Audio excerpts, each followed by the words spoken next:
Hi hello అందరికీ నమస్తే. నేను మీ Shivaji. Let's welcome to Cineflix India మన ఛానల్. ఈ రోజు మన కోసం వచ్చిన గెస్ట్ కృష్ణనగర్ కష్టాలు, యూసఫ్ కూడా కష్టాలు అని చెప్పి ఎంతో మంది చెప్తారు కదా. మీకోసం ఒక లైవ్ ఎగ్జాంపుల్ తీసుకొని వస్తున్నా. ఇండస్ట్రీ గురించి కష్టపడి ఎంతో కష్టాలు చూసి ఇంకా భరిస్తూ ఇంకా ఇంకా చాలా చేస్తూ చాలా ప్రయత్నాలు చేస్తూ సక్సెస్ కోసం వెయిట్ చేస్తున్న కొంతమందిలో మన అన్న ఒకడు. Bhadranna, please welcome. హాయ్ అన్న. హాయ్ శివాజీ. ఎట్లున్నావు అన్న? అంత బావరా? ఓకే, చాలా రోజులు అవుతారు మిమ్మల్ని చూసి. అవును అప్పుడు ఎప్పుడో కనబడ్డారు. అవును. ఏం సంగతి? ఎట్లున్నావు అన్న? ఏముంది, నార్మలే. ఓకే. మ్యారీడ్ అంటే కదా అన్న, నాకు నిన్న తెలిసింది. నాకు మ్యారేజ్ అయ్యి 22 years అయింది. నీకు నిన్న తెలిసిందా? 22 years కి మ్యారేజ్ చేసుకున్నావు అంటే కదా. నా ఏజ్ ఇప్పుడు 32. అయ్యా, 10 years అయింది మ్యారేజ్. 10 years అయింది మ్యారేజ్ నాకు. సో 10 years బాబు కూడా ఉన్నాడు. బాబు 7 years పాప కూడా ఉంది నాకు. 7 years పాప కూడా ఉంది.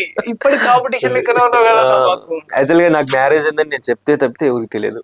నాకు కూడా తెలియకుండే. నిన్న నువ్వు రేపు వస్తున్నావు అంటే నేను సర్చ్ చేస్తే తెలిసింది నాకు మ్యారేజ్ అయింది. నువ్వేమో ఇప్పుడు ప్రపంచానికి పరిచయం చేసేసావు మ్యారేజ్ అయిందని. మరి నువ్వు ఇప్పటికి ఇష్టపడుతున్నావు. ఓకే. బాబు ఏజ్? బాబు ఇప్పుడు 10 years. బాబు 10 years. 10 years బాబు. ఎప్పుడు 22 ఏజ్ లోనే మ్యారేజ్ అయిపోయింది. Marriage 2012 marriage. Love marriage.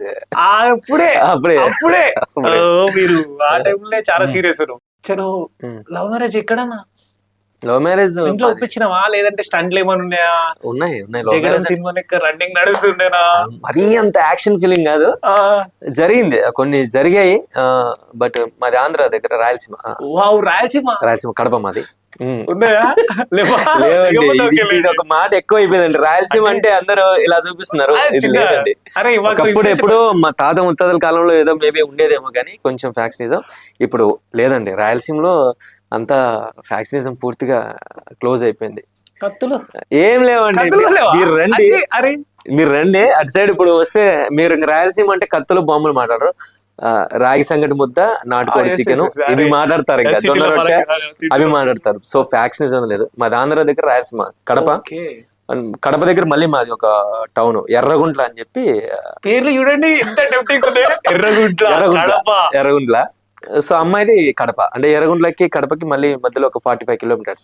అంటే ఎట్లా? క్లాస్మేట్ కాదు, ఏం కాదు. సో అది ఇంకొక లవ్ స్టోరీ ఉంది, అది చాలా పెద్ద స్టోరీ. సంథింగ్ అనుకోకుండా తిరుపతి దర్శనానికి వెళ్ళి అక్కడ అమ్మాయి పరిచయం అవ్వడం. ఒక 3 years దర్శనానికి వెళ్ళి పరిచయం అయింది. నేను చేసుకున్నాను. అమ్మాయి బాగుంది, నచ్చేసింది. వెళ్ళి ప్రపోజ్ చేసేసి నెంబర్ ఎక్స్చేంజ్ చేసేసుకొని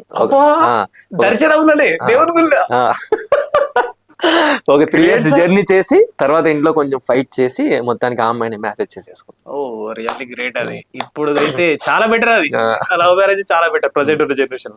సరేలే, అది పోనీయండి. మీ గురించి తెలుసుకుందాం అన్నప్పుడల్లా చాలా ఇంట్రెస్టింగ్ టాపిక్స్ వస్తున్నాయి. డైరెక్టర్, రైటర్, డిఓపి చేసి తమ్ముతో ఒకసారి, యాడ్ షూట్స్, డబ్బింగ్ ఆర్టిస్ట్. ఏంది సార్ ఇన్ని మల్టీ టాలెంట్? ఇంతగానో మల్టీ టాలెంట్ అంటే శివాజీ మేబీ ఏంటంటే సినిమా మీద ఉన్న నాకు ఫ్యాషనే నాకు ఇవన్నీ నేర్పించింది అనుకోవచ్చు. మేబీ నేను ఇండస్ట్రీకి అంటే 8 years మేబీ. బట్ 8 years నుంచి ఏం పీకుతున్నామని అని అనొచ్చు మీరు. కానీ అదే, దేనికైనా టైం పడుతుంది. ఇండస్ట్రీలో రాత్రికి స్టార్స్ అయిపోయినారు కాబట్టి ఇన్స్టాగ్రామ్ కాదు ఇండస్ట్రీ. బట్ నేను ఈ 8 years ఏం చేశానంటే కడపలో ఉండే షార్ట్ ఫిల్మ్స్, యాడ్స్ ఇవి చేసేవాడిని. సో బట్ నేను చేసిన షార్ట్ ఫిల్మ్స్, యాడ్స్ ఏమవుతుందంటే ఆ చుట్టుపక్కల కడప వరకే వెళ్తున్నాయి. కడప దాటి బయటికి రావట్లా. మన మెయిన్ టార్గెట్ ఏమో హైదరాబాద్ వచ్చి పడాలి, థియేటర్ లో మనం పడాలి. ఇంకా వచ్చి బట్ ఇది రాంగ్ వేలో వెళ్తున్నాం, ఇక్కడ కాదు. మొన్న తెలిసింది నాకు 26, 27 షార్ట్ ఫిల్మ్స్ కూడా తీసిరంట, సిరీస్ లో నడిచినాయంట. అంటే అదే ఆల్మోస్ట్ నేను ఇప్పటి వరకు ఒక 26 షార్ట్ ఫిల్మ్స్ చేశాను. యాడ్స్, రియాలిటీ షో కూడా చేశాను, సై డాన్స్ ఫర్ జూనియర్స్ అని చెప్పి యూట్యూబ్ లో ఉంది. దాంట్లో కూడా యాంకర్ గా చేశాను. యాంకర్ గా చేశాను. యాంకర్ కూడా. సో ఇప్పుడు ప్రపంచానికి తెలియదు చాలా ఉంది మన దగ్గర. సో ఇప్పుడు యాక్టర్ గా, లీడ్ హీరోగా ఒక 3 చేశాను. ఒక వెబ్ సిరీస్, 2 వెబ్ సిరీస్, ఒకటి feature film, theatre movie. Sir నా పేరు శివాజీ. తర్వాత సో రిలీజ్ దగ్గరలో ఉన్నాయి మేబీ ఇప్పుడు ప్రెసెంట్ మళ్ళీ డైరెక్టర్ గా ట్రయల్స్ లో ఉన్నా, స్టోరీస్ పట్టుకొని తిరుగుతున్నా. దేనికైనా కంగ్రాస్ చెప్దామంటే దేనికి చెప్పాలో అర్థమైతే లేదు నాకు. మీరు డైరెక్షన్ కి చెప్పాలా, హీరోకి చెప్పాలా, యాక్టర్ కి చెప్పాలా? నా సక్సెస్ కి చెప్పండి కంగ్రాచులేషన్. అది యాక్టర్ అయినా డైరెక్టర్ అయినా సక్సెస్ సక్సెస్ అయితే డెఫినెట్లీ తప్పకుండా సార్. చలో ఇంకా ఫ్యామిలీ గురించి ఏం చెప్పలేదు సార్. వాళ్ళకి మీ ఫ్యామిలీ గురించి తెలియదు. మీరు ఎప్పుడన్నా కనిపిస్తే ఇట్లా ఒక రోజు వస్తారు, మళ్ళీ రేపు కనబడరు, మళ్ళీ 2 days కనబడరు. మేము చెప్పాల్సింది కూడా నా ఫ్యామిలీ గురించి ఇప్పటి వరకు నేను ఎక్కడ చేయలేదు. నేను ఇంతవరకు చేసిన షార్ట్ ఫిల్మ్స్ కానీ రియాలిటీ షోలు కానీ మా పేరెంట్స్ గురించి నాకు రాలేదు. బట్ నాకు ఇది ఒక మంచి అవకాశం అనుకోవచ్చు. సో మాది చాలా upper middle class. Middle class, ఏం ప్రాబ్లం లేదు. కడప దగ్గర ఎర్రగుంట అనే గ్రామంలో మా నాన్న బిల్డింగ్ మేస్త్రి. నాకు తెలిసి నాన్న డైలీ కూలీ 20 రూపాయలతో స్టార్ట్ చేశాడు నాకు తెలిసి. జమానా స్టోరీ. సో పడ్డాడు మా నాన్న. మాకు ఆస్తులు ఇవ్వలేదు కానీ మాకు ఇది లోటు, ఇది లేదు అనకుండా పెంచాడు మా నాన్న. మాకు అన్ని సోర్సెస్ ఉన్నాయి. అమ్మ నాన్న ఇద్దరు కష్టపడి పని చేసుకుంటూ, కూలి పని చేసుకుంటూనే మమ్మల్ని డిగ్రీ వరకు చదివించారు. నేను తమ్ముడు చెల్లి ముగ్గురము. అందరికి మ్యారేజెస్ అయిపోయాయి, అందరూ సెట్ అయిపోయారు. సో చాలా పడ్డారు అమ్మ నాన్న వాళ్ళు కష్టపడి. అదే చెప్పాను కదా, మాకు ఆస్తులు ఇవ్వకపోయినా ఎథిక్స్ ఏంటి అనేది మాకు ఇది లోటు లేకుండా పెంచారు మమ్మల్ని. మరి మీకు డైరెక్ట్ జోన్ ఫ్లిప్ ఇక్కడ ఇండస్ట్రీకి రావాలి అన్నంత మైండ్ సెట్ వచ్చింది సార్? ఏంటంటే రాయలసీమ సైడ్ ఇండస్ట్రీ లేదు అసలు. అదే నేను చాలా మందిని చూసిన. కానీ ఇండస్ట్రీ పుట్టిందేమో రాయలసీమలోనే. బట్ రాయలసీమలో ఇండస్ట్రీ అంటే ఈ రోజు ఒక నెగిటివ్ థాట్ ఉంది. స్టోరీస్ అన్ని రాయలసీమ మీదనే ఉంటాయి. ఇప్పుడు చాలా మా రాయలసీమ స్లాంగ్ వెళ్తుంది, ఇండస్ట్రీలో వెళ్తుంది. ఇప్పుడు రాయలసీమ స్లాంగ్, ఇది హైదరాబాద్ స్లాంగ్ నడుస్తుంది, ఇట్లా నడిపిస్తుంది. బట్ ఇండస్ట్రీ అంటే నెగిటివ్ థాట్. బట్ నేను అనుకునేవాడిని మా ఫ్యామిలీలో అటేడు తరాలు ఇటేడు తరాల్లో లవ్ మ్యారేజ్ చేసుకున్న వాళ్ళు కానీ ఇండస్ట్రీ మీదకి వచ్చిన వాళ్ళు కానీ ఎవ్వరు లేరు. రెండు బ్రేక్. సో సినిమా ఇండస్ట్రీకి నాకు డౌట్ వచ్చేది. ఇండస్ట్రీలోకి వచ్చి అది కూడా నాకు స్టార్టింగ్ రాలేదు కానీ ఓ వే ఆఫ్ షార్ట్ ఫిల్మ్స్ అన్ని చేసి మూవీకి వచ్చిన తర్వాత మా ఫ్యామిలీలో ఎవరు ఇండస్ట్రీ మీద లేరు కదా, నాకు ఎందుకు దీని మీద పిచ్చి పుట్టిందని కొంచెం ఆలోచన చేస్తే మా నాన్న వారంలో 2 రోజులు థియేటర్ తీసుకెళ్లేవాడు సినిమాకి. ఇది ప్రాబ్లం. వారంలో ఖచ్చితంగా 2 రోజులు సినిమాకి వెళ్ళాలి. అది ఏ సినిమా తీసుకెళ్తాడు మా నాన్న. అప్పుడు ఎంత టికెట్? 4 రూపీస్. మాకు 4 రూపాయల టికెట్. డైలీ వారం చూపించి నెలలో ఈజీగా ఒక 10 సినిమాలు చూసేవాడిని. నాకు అనిపించింది, ఓహో మా నాన్నే నాకు మొదలు పెట్టాడు, సినిమాలు చూపించడంతో మొదలు పెట్టేశాడేమో ఇండస్ట్రీ అనిపించింది నాకు. సో మేబీ అలా కావచ్చు. తర్వాత స్కూల్లో కల్చరల్ ప్రోగ్రామ్ జరిగిందంటే మనం ఫస్ట్ ఉండేవాళ్ళం. స్టేజ్ మీద డ్రామా. అప్పట్లోనే నేను 7th క్లాస్ 9th క్లాస్ లోనే స్టేజ్ మీద ఒక డ్రామా వేస్తుంటే ఆ డ్రామాకి అప్పట్లోనే రైటర్ని విత్ రైటింగ్ అప్పుడే రాసుకొని అప్పుడే ప్రెజెంటేషన్ చేసి చేసేవాడిని. సో అప్పటి నుంచి మొదలైంది. ఆ స్టేజ్ మీద అనుకోకుండా ఆ రోజు డ్రామా ప్రజెంట్ చేసిన తర్వాత మా స్కూల్ హెడ్ మాస్టర్ గారు నన్ను పిలిచి ఫస్ట్ కాంప్లిమెంట్, నా లైఫ్లో నా బెస్ట్ కాంప్లిమెంట్, నేను ఇండస్ట్రీ వైపు అడుగుపడడానికి మొదటి కారణం మేబీ అదే అవ్వచ్చు. చేసిన తర్వాత సార్ హెడ్ మాస్టర్ గారు క్లాస్ రూమ్లోకి పిలిపించాడు. భద్రా గారిని రమ్మన్నాడు క్లాస్. మనం అప్పుడే చదువు నిల్లు, అసలు మామూలు మొద్దు కాదు మనం. ఏదైనా తప్పు చేసామేమోరా, అయిపోయాము ఈరోజు అని చెప్పేసి వెళ్తే లోపలికి సార్ ఎవరు డ్రామా అంతా రాసిందని. సార్ నేనే సార్. అసలు ఎలా చేసావు తెలుసారా నువ్వు, అసలు జీవించేసావు, అసలు నువ్వు క్యారెక్టర్లో రాసుకోవడం మీద అంత చేసావు నువ్వు. ఫస్ట్ టైం నాకు అనిపించింది నాకు ఇంత టాలెంట్ ఉందా నీలో అని చెప్పేసి. నేను చెప్తున్నా లైఫ్లో నిన్ను ఆశీర్వదిస్తున్నారా, లైఫ్లో నువ్వు పెద్ద యాక్టర్ అవుతావు. ఆర్టిస్ట్కి ఇంగ్లీష్ చాలా అవసరం రా, ఇంగ్లీష్ నేర్చుకో, నువ్వు ఇంగ్లీష్ మీద బాగా పెట్టుకో అని చెప్పి ఆ రోజు ఉన్నాడు మా సార్. బట్ ఇప్పటికీ ఇంగ్లీష్ రాదనుకోండి. కానీ ఆ రోజు మా సార్ అన్న మాట నాకు మైండ్ లో ఎక్కిపోయింది పూర్తిగా. ఓకే మనం ఆర్టిస్ట్ అవ్వచ్చా. మా సారే మన దగ్గర అప్పటి వరకు స్కూల్లో మనం అంటే నథింగ్ అస్సలు. ఎప్పుడైతే మా హెడ్ మాస్టర్ నన్ను ఇలా క్లాస్ రూమ్ లోకి పిలిచి పొగిడాడో స్కూల్ అంతా స్ప్రెడ్ అయిపోయింది. అందరూ వచ్చి ఇంకా హీరో అందరు రావడం సేకరణ చేస్తున్నారు. సార్ నిన్ను భలే పొగిడాడంట అన్న, అదంట ఇదంట అంటున్నారు. ఇంకా స్కూల్లో ఏదైనా కల్చరల్ ప్రోగ్రామ్ జరిగిందంటే ఫస్ట్ నా డ్రామా ఉండాలి పక్కా. మా హెడ్ మాస్టర్ భద్రగారితో ఒక డ్రామా వేయించండి రా అని వెళ్ళిపోయింది. సో ఆ పిచ్చి ఇప్పటి వరకు 2025 వరకు కొనసాగుతూనే ఉంది. Nice nice, very nice. మీకు మీ లైఫ్ లో ఎప్పుడన్నా ఇట్లా పైసలు తీసుకొని ఇట్లా ఏదైనా ఛాన్స్ ఇస్తా? చాలా చాలా మీకు కూడా? డబ్బులు ఇచ్చి అంటే ఆ స్టేజ్ నుంచే రావాలి. నాకు అవును తెలిసి అవును ఒక రియల్ ఆర్టిస్ట్ గా షూర్ అది. అవును ఆర్టిస్ట్ గా వచ్చేవాడికి ప్రతి ఒక్కడు ఫస్ట్ దెబ్బలు తిని డబ్బులు పోగొట్టుకొని వచ్చిన తర్వాతే ఆడికి ఒక క్లారిటీ వస్తుంది. ఎంత పోయినాయి బేసిక్? వేలే లక్షలు అని చెప్పను కానీ వేలు వెళ్ళిపోయాయి. అప్పుడు అప్పుడు కదా అప్పటికి అదే ఎక్కువ నాకు. అప్పుడు అదే ఎక్కువ. ఎంట్రీ సినిమా ఆడిషన్కి వెళ్తే ఎంట్రీ ఫీజు 300 అంట, 200 అంట, 500 అంట అని చెప్తే ఇవ్వడం, లోపలికి వెళ్ళి ఆడిషన్ ఇవ్వడం. ఆడొద్ది ఇది సూపర్ బంపరు, నువ్వు ఇంకొక 5,000 10,000 రెడీ చేసుకో, నేను పెట్టి చేసేస్తాం అనేది. మనకు ఆ 300 200తోనే అయిపోతుంది. బయటకు వచ్చి 5,000 మనం ఇంటి దగ్గర అడిగేంత సీన్ లేదు. మనం అడిగినా ఇవ్వరు. ఓ మీకు తెలియదు. నాకు రీసెంట్ గా ఒక పెద్ద మెయిన్ రోల్ ఇస్తా చెప్పుకోలేదు చెప్తే బండి అమ్మేసి 1 lakh ఇచ్చిన. ఇచ్చావా? Phone switch off. తప్పలేదు పడాలి, పడితేనే క్లోజ్. మళ్ళీ ఇట్లాంటి మనీ ఇచ్చే బంధు. నేను ఒకటే చెప్తాను, అంటే నాకున్న ఎక్స్పీరియన్స్ బట్టి చెప్తాను. ఇండస్ట్రీలో ఒక అవకాశం ఇస్తున్నాడు అంటే వాడు నేను డబ్బులు ఇవ్వను ఛాన్స్ ఇస్తానన్నా నమ్మొచ్చు, కానీ అవకాశం ఇస్తాను డబ్బులు ఇవ్వ అన్నాడంటే అది ఫేక్. 100% ఫేక్ అది. నేనైతే నమ్మద్దండి, ఎవరు నమ్మద్దండి. మీరు కూడా ఆడిషన్స్ తిరిగారా? చాలా తిరిగాను, చాలా ఆడిషన్స్ ఇచ్చాను. ఆడిషన్స్ ఇచ్చి బేసిక్ ఒక నెంబర్ చెప్పండి. మేబీ ఒక 150 ఆడిషన్స్ ఇచ్చింటాను నేను. ఒక 150 చాలా చాలా ఎక్కువ 150. బట్ ఇంకా ఆడిషన్స్ ఇస్తూ ఉంటే ఓకే అవకాశాలు రావట్లా, కనీసం ఎవరు దేకట్లా మనల్ని. ఎందుకు ఇవ్వాలి? మేబీ ఎవరైనా ఎందుకు ఇవ్వాలి? అలా వచ్చిన పాయింట్ ఆఫ్ నాకు వచ్చిన ఆలోచన, నా ఫ్రెండ్ రాజారావు నా బెస్ట్ ఫ్రెండ్, వాడు నాకు ఈ 18-16 సంవత్సరాల నుంచి జర్నీ అవుతున్నాడు. ఇప్పటికీ నాకు ఉన్న బెస్ట్ ఫ్రెండ్ వాడు ఒకడే. ఆడికి తెలుసు నా వర్త్, తెలుసు నా టాలెంట్ తెలుసు. అరే నువ్వు రైటర్, మంచి కథలు రాస్తావు, యాక్టింగ్ చేస్తావు, బేసిక్ డైరెక్షన్ కూడా ఉంది.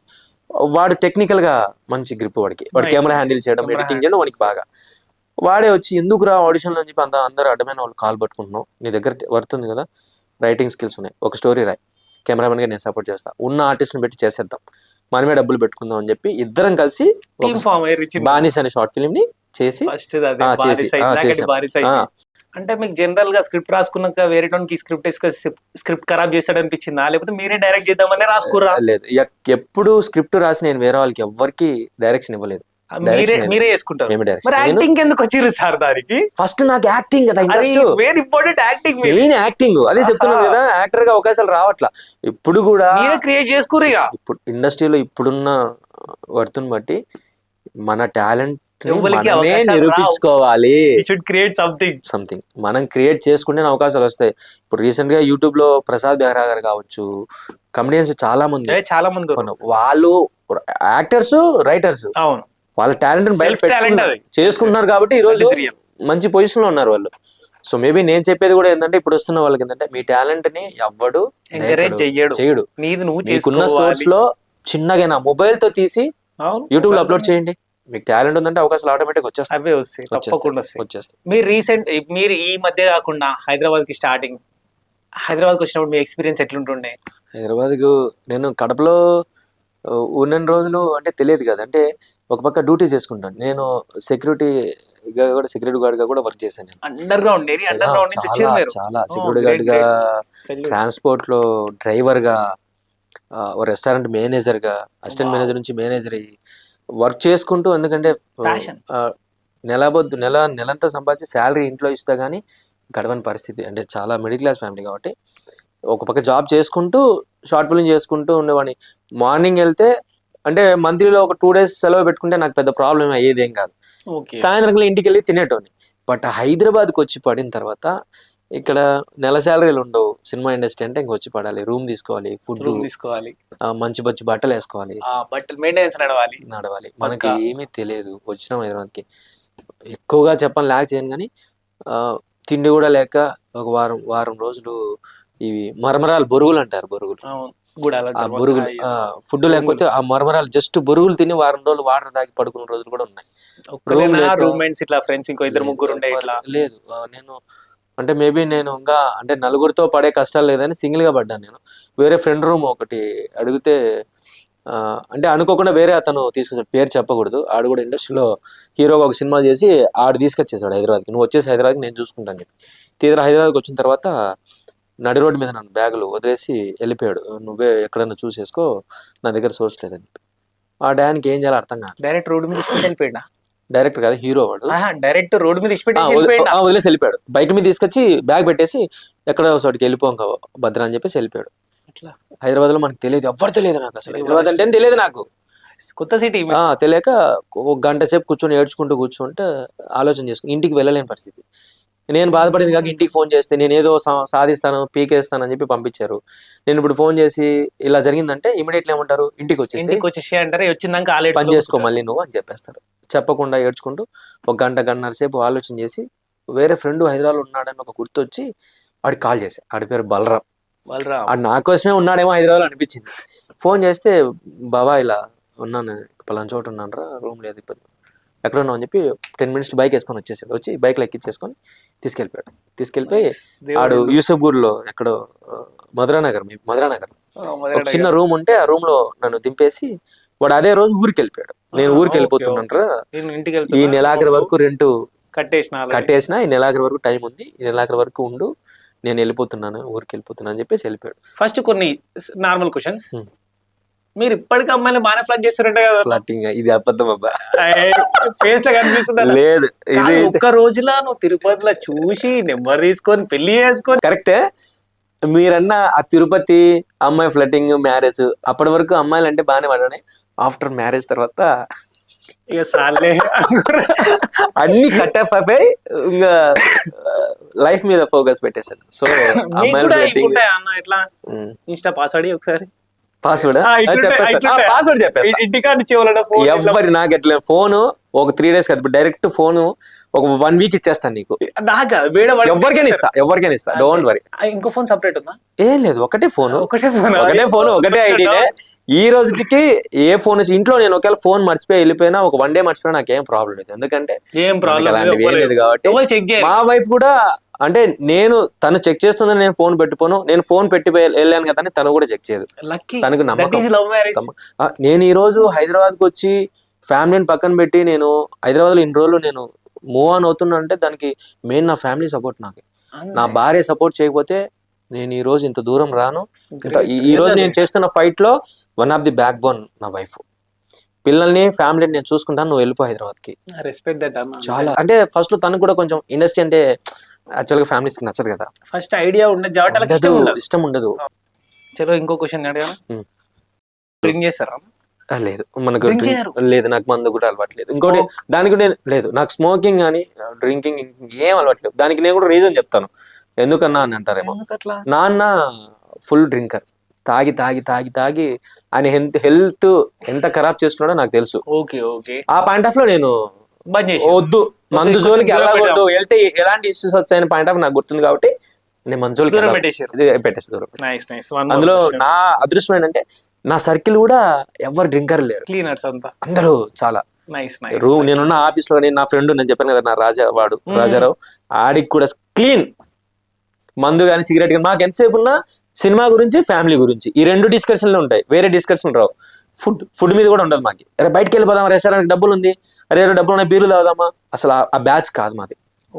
ఎంతసేపు ఉన్నా ఫ్యామిలీ లేదంటే సినిమా, మూవీస్. అరే సంపాదించాలి, ఫ్యామిలీని బాగా చూసుకోవాలి, ఇదే థాట్ మా ఇద్దరికి. ఎంతసేపు ఉన్నా రాజాకి నాకు ఉన్న ఆలోచన ఏంటంటే మా ఇద్దరికి ఇదే ఆలోచన. నాకు సినిమా ఇండస్ట్రీ నుంచి సపోర్ట్ ఉంది, నువ్వు చేయగలవురా, నువ్వు ప్రతి దాంట్లో నీకు ఇన్వాల్వ్మెంట్ ఉంది, నువ్వు చేయగలని సపోర్ట్ చేసేది అంటే నా ఫ్రెండ్ రాజారావు. మీకు రీసెంట్ గా ఫస్ట్ క్రై రీసెంట్ గా ఈ మధ్య ఎప్పుడు లాస్ట్ అంటే 5 years బ్యాక్ 10 years బ్యాక్ మీరు లాస్ట్ ఎప్పుడు ఏడ్చారు? మాదంటే సాయంత్రం పెడతామని ఏడుస్తామే కానీ అంటే మీరు పెద్దోళ్ళు కదా. లాస్ట్ ఏడ్చింది అంటే రీసెంట్లీ నాన్న చనిపోయారు. నా లైఫ్ లో అంటే పెద్ద ఎమోషన్ నాకు తెలిసి మేబీ అదే అవ్వచ్చు. నాన్నగారు జస్ట్ ఈ రోజుకి February 1st మొన్న చనిపోయారు. అది నా లైఫ్లో నేను మర్చిపోయాను. అంటే లైఫ్ అయిపోయిందేమోరా అనిపించింది నాకు. అంటే నాన్న చనిపోయింది అక్కడ ఎర్రగుంట్ల, నేను హైదరాబాద్లో ఉన్నా ఆ రోజు. ముందు రోజు కూడా చాలాసేపు అడిగాడంట, భద్రాగడ్ రాలేదా అని. బట్ ఏంటంటే పని చేసుకోవాలి, జాబ్లో ఉన్నా, షూటింగ్. ఫోన్ చేశాడు తమ్ముడు, అంటే 1 hour ముందు కూడా మాట్లాడా. హాస్పిటల్కి వెళ్ళొచ్చాం అన్న, బాగానే ఉంది అన్నాడు. జస్ట్ 20 minutes కాల్ చేసి లేదు నాన్న చనిపోయాడు. నాకు హైదరాబాద్ నుంచి కడపకు ఆ జర్నీలో నాకు అర్థమైపోయింది. దారంతా లైఫ్ మొత్తం తిరుగుతుంది నాకు. లైఫ్ మా నాన్న ఎంత కష్టపడి పెంచాడు, ఏంట్రా లైఫ్ అని నాకు ఆ జర్నీలో అర్థమైపోయింది. కారులో వెళ్తున్నా నేను, వెనకాల కూర్చొని మా నాన్న ఇంకేం చేస్తావురా, అమ్మని ఎలా చూసుకుంటావురా అని అడుగుతా అన్నట్టు నాకు అనిపిస్తుంది. నాన్న ఏదో జర్నీ చేస్తున్నట్టు అనిపించింది నాకు. లైఫ్ మొత్తం నాన్న ఎంత కష్టపడి పెంచాడు, నాన్న కోసం నేను అసలు ఏం చేశానురా, డబ్బులు ఉండింటే బాగా కష్టపడి ఈ పాటి సంపాదించుకొని ఉంటే హాస్పిటల్లో నాన్న బాగా చూపించేవాడిని ఏమో, నాదే పెద్ద తప్పేమో అని చెప్పి చాలా ఏడ్చేసాను నేను. బట్ ఏం చేయలేను. మా నాన్నకి నేను లైఫ్లో చెప్పుకుంటే సారీ చెప్పుకుంటే గట్టిగా చెప్పుకోవాలి. నేను మా నాన్నకి చాలా సారీ చెప్పాలి నేను, ఎందుకంటే మా నాన్న కోసం నేనేం చేయలేదు. ఈ 33 yearsలో మా నాన్నకి నేనేం చేయలేదు. మా నాన్నే చేశాను నాకు. మా నాన్నే చేశాను నాకు. 33 ఏళ్ళ వరకు కూడా, మొన్నటి వరకు కూడా హెల్త్ బాగాలేకపోయినా కానీ ఫోన్ చేసి ఎరా తిన్నావా, బాటిల్ కూడా వాటర్ బాటిల్ తిన్నానన్నా అంటే ఏం తింటావులే అని చెప్పి రీసెంట్గా కూడా మా నాన్న 500-1000 డబ్బులు కొట్టేవాడు నాకు. తిను నువ్వు, నిజంగా చెప్తాను కదా, మా అమ్మకి కానీ మా నాన్నకి కానీ నేనేం చేయలే. Cool cool control control control గట్టిగా చెప్పుకుంటే మా నాన్న కంట్రోల్ నా లైఫ్లో నేను క్షమాపణ చెప్పుకోవాలో గట్టిగా ఉంటే మా నాన్నకి నేనేం చేయలేదు. మా నాన్నే మొన్నటి వరకు కూడా మా నాన్నే చేశాడు నాకు, చేసి వెళ్ళిపోయాడు నాకు. ఇంకొక సపోర్ట్ ఏంటంటే మా తమ్ముడు. అక్కడ నాన్నని చూసుకోవడం, నా ఫ్యామిలీకి సపోర్ట్ ఉందంటే ఒక పెద్ద కొడుకు పొజిషన్లో మా తమ్ముడు అక్కడ ఉన్నాడు, వాడు చూసుకున్నాడు. ఆడు కూడా నాకు ఫుల్ సపోర్ట్. చాలా వాడు నేను చూసుకుంటానన్నా, ఇక్కడ ఏదైనా ప్రాబ్లం ఉన్నా నువ్వు వెనక్కి రావద్దురా, వాడు అదే అంటాడు, ఏదో ఒకటి కొడదాం రా గట్టిగా, వద్దురా ఈ లైఫ్ వద్దురా మనకి అంటే. అప్పులు ఎక్కువైపోయాయి, నాన్న ఎంత స్ట్రగుల్ పడుతున్నాడో, హెల్త్ బాగాలేక చూపించుకోలేకపోతున్నాడో నేను ఇక్కడ అనుభవించామని వాడి దగ్గర ఉంది చూసి అనుభవించేవాడు మా తమ్ముడు. అంతే కదా. వాడు ఎంత అంటే వాడు నువ్వు కానీ నా ఏదో ఒకటి అవురా, ఈ ఇయర్ అన్నా అవుతావురా, ఇయర్ అవుతావా, ఏదో ఒకటి అవుతావు ఇండస్ట్రీలో, అవురా ఇబ్బందిగా ఉందిరా, నా వల్ల కావట్లేదని ఎన్నిసార్లు ఫోన్ చేశాడు నా తమ్ముడు. అర్ధరాత్రి ఇప్పుడు ఫోన్ చేస్తాడు. మళ్ళీ నేను ఏడిస్తే ఏడ్చద్దురా నేను చూసుకుంటాలే అన్నా, కానీ వాడు ఎట్లా అంటే ఎంతైనా బాండింగ్ బ్రదర్స్ మధ్య బాండింగ్ బాగుందంటే వాళ్ళంత రిలేషన్ ప్రపంచంలో ఏది ఉండదు నాకు తెలిసి. నాకు బాగా గుర్తు, రీసెంట్ గా ఒక 2 months 3 months బ్యాక్ డబ్బులు లేవు, ఫోన్ చేశాడు నైట్ 7:38 ఫోన్ చేశాడు, ఎరా తిన్నావా అన్నాడు. తిన్నాను రా. ఏం తిన్నావు? అన్నం తిన్నాను. నీ మొఖం తింటావులే, డబ్బులు కొడుతున్నావు చూడు అని చెప్పి డబ్బులు కొట్టాడు. ఎంత కొట్టాడు తెలుసు? డబ్బులు 40 rupees కొట్టాడు. నా దగ్గర 70 rupees ఉందిరా, 40 rupees కొట్టాను, కర్రీస్ తెచ్చుకో, నువ్వు పస్తు అయితే ఉండొద్దురా. నాకు ఏడుపు వచ్చేసి, ఆడి దగ్గర ఉండేదే 70 అయితే అందులో 40 rupees నాకు కొట్టి, నువ్వు కర్రీస్ తెచ్చుకోరా, పస్తు ఉండొద్దు, నేను వేస్తూ ఉంటాలే 50-60 వేస్తూ ఉంటాను అని చెప్పి, నువ్వేం దిగులు పెట్టుకోక, మళ్ళా గట్టిగా పోరాడు, వెనక్కి అయితే రావద్దురా, వెనక్కి వస్తే 0 అయిపోతాం రా, నేను కూడా 0 అయిపోతా అది అంటాడు. నువ్వు సక్సెస్ అయితే నేను సక్సెస్ అయినట్టేరా అంటాడు వాడు ఈ రోజుకి. నా ఫ్యామిలీ నాకు చాలా సపోర్ట్. నాకు వాళ్ళు ధైర్యం చేయలేకపోతే నేను ఇంత దూరం ధైర్యంగా నేను పోరాడలేను. గాడ్ గిఫ్ట్ అది.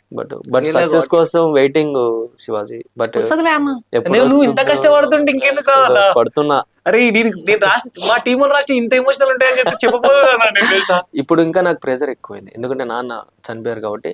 ఇప్పుడు ఇంటి బాధ్యత నాకు పడింది, నాకు ఇప్పుడు ఎక్కువ అయిపోయింది, డబల్ అయింది నాకు ఇప్పుడు తొందరగా గెటిన్ అవ్వాలి. నేను డబ్బింగ్ ఆర్టిస్ట్గా వెళ్తున్నా, రైటర్గా, డైరెక్టర్గా వెళ్తున్నా, యాక్టర్గా కూడా వెళ్తున్నా, యాంకర్గా వెళ్తున్నా. అవకాశం ఎటు నుంచి వచ్చినా వదలట్లా. అరే నీ ఫేస్ లో ఎప్పుడు నవ్వే కనిపిస్తుంది కదా అన్న, ఇన్ని కష్టాలు ఎప్పుడు పడుతున్నావు అన్నాను. మన కష్టాలు ఇప్పుడు నేనైతే నీకు ఒకటే చెప్తాను శివాజీ, ఇప్పుడు మన కష్టాలు బయటకు చెప్పుకుంటే ఎంటర్టైన్మెంట్, ఎదుటోడికి ఎంటర్టైన్మెంట్ తప్పితే వాడు నీ కష్టాలు తీర్చాడు, అది అవ్వదు, అది తెలిసిందే. బట్ ఏంటంటే కొంచెం మనిషికి భారం దిగుతుంది అంతే తప్పితే. ఇప్పుడు ఎవడైనా కానీ కష్టాలు చెప్తున్నాడంటే ఎదుటోడికి కానీ ఎవరికైనా కానీ ఎంటర్టైన్మెంటే. వాడు ఎవ్వడు నీ బాధలు తీర్చడు, నీ జస్ట్ వినేవాడే తప్పితే వాడు ఎవ్వడు తీర్చడు, ఎవ్వరు ఉండదు. ఒకటి ఎవడి కష్టాలు ఆడుకున్నాయి అబ్బా, కష్టం తీర్చ ఒకటి. నువ్వు కష్టం చెప్పినావు, ఆడు నాకు హెల్ప్ చేయలేదని అంటే ఆడి కష్టాలు ఎన్ని ఉన్నాయో, ఎంతుందో నిజంగానే అది ఇదే చాలా పిండి వరకు కొద్ది రొట్టె అనే ఆ, పాయింట్ ఆఫ్ లో ఏ ఇంటికి ఆ సమస్యలు ఉన్నాయి, అంతే. ఏ మనిషికి ఆ బాధలు ఉన్నాయి. మా సైడ్ కూడా సేమ్ ఉంటది కానీ అంతే ఎంత చెట్టుకి అంత గాలి. అంతే. మీరు అంతే అవార్డు same. అంటారు, మేము అంటే పిండి మేము కొద్ది రొట్టె అంటాం. మేము కొంచెం ఇటు అంటాం, మీరు అటు అంటారు. అంతే అంతే అంతే సేమ్ డిఫరెన్స్. ఉమ్. చాలా కష్టపడుతున్నారు అన్న మీరు. చాలా థ్యాంక్ యూ శివాజీ. చలో once again I will meet you అన్న ఇంకోసారి. డెఫినెట్లీ థ్యాంక్స్ అన్న డెఫినెట్లీ వచ్చినందుకు. డెఫినెట్లీ. నేను అసలు నెక్స్ట్ మీరు వస్తారు అనుకోలేదు నెక్స్ట్ బట్ వచ్చిన. నెక్స్ట్ థ్యాంక్ యూ మంచి సో మచ్. వెబ్ సిరీస్ తో కూడా ప్లాన్ లో ఉన్నాను డైరెక్టర్ గా. మేబీ గట్టిగా ఈసారి గట్టిగా ట్రై చేస్తున్నా. ఆ సక్సెస్ తోనే మళ్ళీ ఇదే ఛానల్ మళ్ళీ ఇంటర్వ్యూ ఇస్తా. తప్పకుండా అన్న, అప్పుడు కూడా నువ్వే చేయాలి. తప్పకుండా Okay. తప్పకుండా. Thank you. థ్యాంక్స్ అన్న. Thank you. Thank you, Siva. Thank you so much. Thank you. చలో let's go pack up once again. Please do subscribe boys. Right.